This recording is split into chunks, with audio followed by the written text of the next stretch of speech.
Assalamualaikum warahmatullahi wabarakatuh. Selamat pagi teman-teman. Jumpa kembali kita di Al Ayyubi Channel. Salam satu Tuhan, salam akal sehat. Mohon simak video ini sampai selesai ya, agar tidak gagal paham. Pagi hari ini saudara-saudariku, kembali saya angkat videonya Elia Miron yang saya ambil dari channelnya Noverina Solihin yang berjudul ini adalah nama judulnya. Di sini Noverina Solihin menampilkan videonya Elia Miron. Seperti apa videonya teman-teman? Kita simak dulu. Kita tidak merubah kitab mereka, kita tidak merubah sejarah mereka, kita tidak merubah tokoh mereka, kita tidak merubah persepsi mereka. Tapi entah dari mana di abad ke-7 ada yang mengatakan ini sudah dipalsukan, merubah semua sejarah, merubah nama-nama tokoh, dan membuatnya menjadi tidak linear dengan sumber utama, yaitu Torahnya orang Yahudi.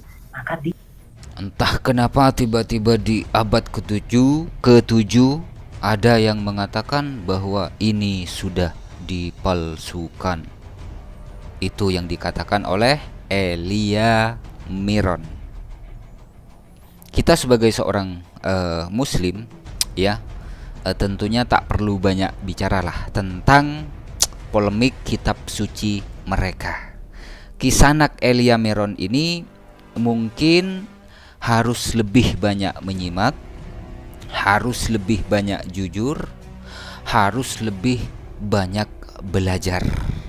Kan gitu teman-teman ya. Saya akan tampilkan videonya Pendeta Risuli Lubis. Ini biar tidak timbul fitnah ya teman-teman, biar kita tidak terkesan berdusta atau ngibul gitu. Saya tampilkan videonya Pendeta Risuli Lubis yang berjudul ini, Pendeta Stephen Tong versus Pendeta Risuli Lubis (Louis Prasetyo). Ini nama judulnya, durasinya ini ya. Baik, seperti apa videonya? Kita simak bersama. Kita lihat di videonya ya. Saya akan tanggapi. Apakah semua orang percaya harus ada 5 macam tanda itu? Menyembuhkan, mengusir setan, melakukan mukjizat, berkarunia lidah, dan sebagainya. Dan kalau minum racun tidak mati, digigit ular tidak apa. Ini 5 macam yang ditulis di dalam ayat-ayat terakhir Markus 16. Sebenarnya maafkan, ini di dalam kodeks-kodeks yang tertua tidak ada. Pak, Keren ya teman-teman. Markus 16 yang dimaksud adalah ayat 9 sampai ayat 20 itu tidak ada atau tidak termaktub di kodek tertua. Itu enggak ada. Itu kata Pendeta Stephen Tong. Nah, bagaimana tanggapan Risuli Lubis terkait apa yang dinyatakan oleh Pak Stephen Tong? Kita lanjutkan. Stephen Tong, Anda ini kan doktor teologi, dan pasti Anda kan punya banyak teman-teman doktor teologi. Anda harus adakan meeting atau rapat untuk membahas masalah Markus 16 18 ini atau Markus 16. Karena Bapak Pendeta Stephen Tong mengatakan dalam kodeksnya yang asli ini sudah tidak ada. Artinya mungkin manuskrip itu tidak ada. Tapi ayat itu sepertinya ditambahkan begitu, kurang lebih begitu.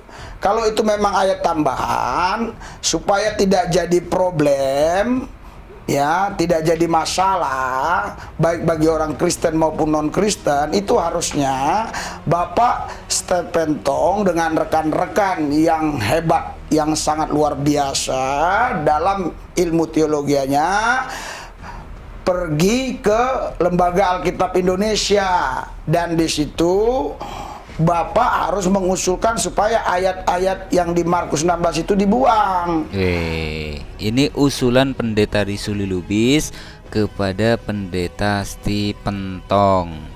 Kisanak atau Mas Elia, kamu simak video ini baik-baik ya. Mungkin loh ya, mungkin teman-teman kita di luaran sana akan terguncang dengan video ini. Kalau Markus 16 ayat 9 sampai 20 tidak termaktub atau tidak tertulis di kodeks tertua, lalu ayat 9 sampai 20 itu diambil dari kodeks yang mana? Itu pertanyaannya. Lalu kemudian Pendeta Risuli Lubis ini mengusulkan kepada Pendeta Stephen Tong agar supaya mendatangi LAI dan meminta agar supaya Markus yang disebut pasal 16 ayat sekian itu untuk dihapus. Ini yang ngomong orang Kristen loh ya. Kita lanjutkan dikit lagi. Kalau memang itu masih tetap ada, berarti apa yang dikatakan oleh rekan-rekan kita, khususnya pihak Muslim, benar bahwa Alkitab itu palsu karena ada ayat-ayat palsu. Kalau ada ayat-ayat 1357 ayat palsu, yang lain juga palsu. Sama emas itu ya, walaupun itu kadar emasnya misalnya ada 50% tapi dicampur dengan yang lain-lain, itu juga bukan emas asli namanya. Ya, oke, keren ya. Emas itu baru dikatakan asli apabila tidak tercampur dengan benda-benda yang lain. Baru dikatakan emas yang asli. Tapi apabila emas tersebut sudah tercampur dengan perak atau sudah tercampur dengan perunggu, maka itu tidak bisa dikatakan emas murni lagi, emas asli lagi. Kenapa? Karena sudah tercampur dengan perunggu misalnya, sudah tercampur dengan perak misalnya, maka tidak bisa dikatakan perunggu asli atau juga tidak bisa dikatakan sebagai emas asli karena sudah ada campurannya. Itu Pak Stephen Tong ya. Tapi kenapa di dalam lembaga Alkitab ayat? Oke, saya cukupkan ya teman-teman ya. Saya cukupkan sampai di sini. Ingat, saya menampilkan video bukan asal-asalan. Ini dari channelnya Pendeta Risuli Lubis langsung ya. Nih, ini nama channelnya. Ini judulnya ya. Video ini 4 tahun yang lalu. Ya, jadi saya tidak menampilkan sumber-sumber yang bodong gitu, bukan edit-editan gitu teman-teman ya. Lalu video yang pertama, videonya Elia, ini saya ambil dari channelnya Noverina Solihin. Judulnya ini, nama channelnya ini. Cukup ya saudara-saudariku ya. Mohon maaf jika ada silap kata. Wassalamualaikum warahmatullahi wabarakatuh. Mungkin teman-teman kita di luaran sana bisa terguncang dengan video ini.